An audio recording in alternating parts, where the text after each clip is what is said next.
इतने में विकास भी वहां आ जाता है। माँ, मुझे लगता है शिल्पा को घर रहने की जगह दुकान चलना चाहिए। इसकी नई चीजों की समझ और सोच हमारे बिजनेस के लिए बहुत अच्छी रहेगी। बेटे की बात सुनकर माँ को बहुत गुस्सा आ जाता है। अच्छा, और बीवी के आते ही तेरे तो सुर बदल गए। अगर ये दुकान जाने लगी तो गांव में क्या इज्जत रह जाएगी हमारी है? लोग क्या कहेंगे? ये कहीं नहीं जाएंगी बस। हाँ। माँ के आगे और कुछ बोले बिना विकास वहां से चला जाता है और सास शिल्पा को घर के कामों में लगा देती है।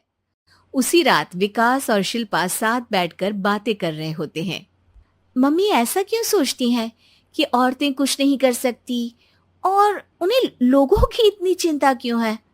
पापा की डेथ के बाद माँ ने दुकान संभालने की कोशिश की थी, पर लोगों ने उल्टी सीधी बातें सुनाकर उनका आत्मविश्वास इतना गिरा दिया कि वो कुछ कर ही नहीं पाई और सोचने लगी कि शायद औरतें ये सब कर ही नहीं सकती।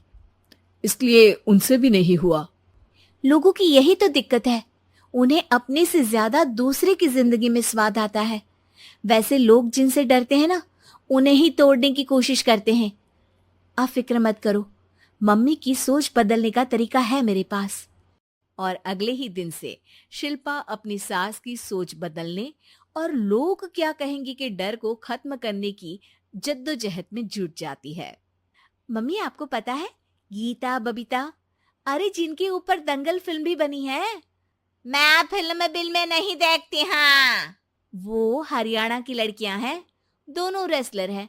उन्होंने जब ये शुरू किया था ना, तो लोगों ने बहुत बातें बनाई, बुरा भला बोला, मजाक भी बनाया, लेकिन उन्होंने ना किसी की सुनी, ना अपने ऊपर से विश्वास खोया और ना ही हार मानी। और देखो आज किस मुकाम पर है।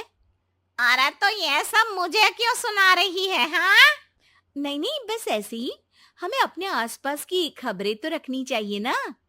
ऐसा कहकर शिल्पा अपनी सास को सोच में डालकर वहां से चली जाती है। अब शिल्पा हर दिन दुनिया के अगेंस्ट अपनी हिम्मत से सक्सेसफुल बनने वाली लड़कियों की कहानी अपनी सास को सुनाने लगती है। इसी तरह कुछ समय बीत जाता है। और माँ, आजकल बहुत चुप चुप रहती हो, सब ठीक तो है ना? बस कुछ सोचती रहती हैं, इसीलिए ज्यादा बोल नहीं पाती। ऐसा क्यों हुआ माँ? कोई दिक्कत है क्या? अरे तेरी पत्नी ही दिक्कत है।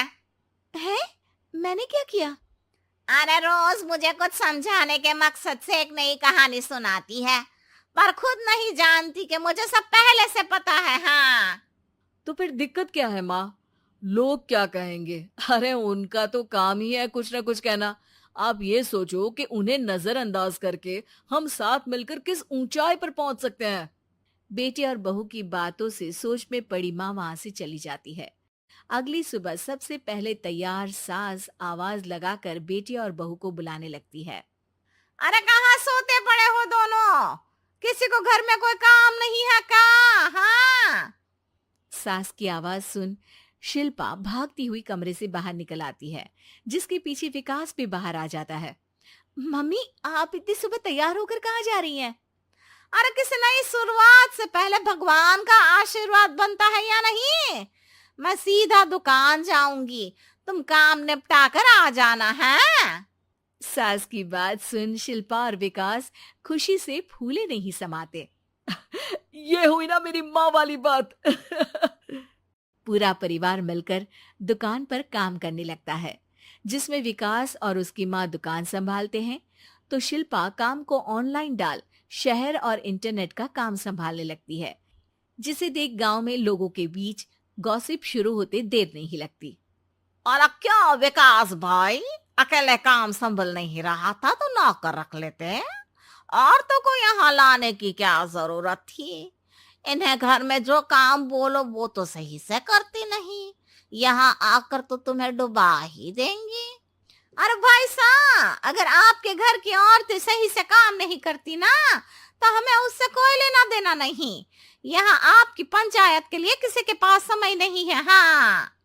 करारा जवाब सुन बातें सुनाने आए लोग मुंह लचकाए उल्टे पैर वापस चले जाते हैं।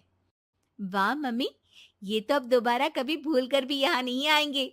I am so proud of you. अरे बहुत हुआ। हाँ, काम पर लगो, चलो। तीनों आपस में काम बांटकर अपने अपने काम पर लग जाते हैं।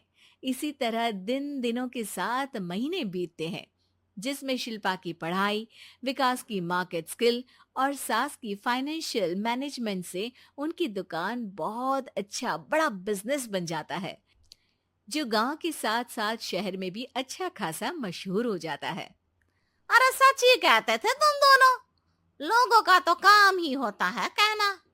अब हमें सुनना है या नजरअंदाज करना है वो तो हमारे ऊपर है। हाँ, आपकी शुरुआत में गालियां और आसमान छूने पर तालियां, ऐसे लोगों का तो काम ही है पलटना। इनकी बातों से हमें कभी अपनी राह बदलनी नहीं चाहिए, बल्कि अगर बातें बन रही है तो समझ जाओ कि रास्ता सही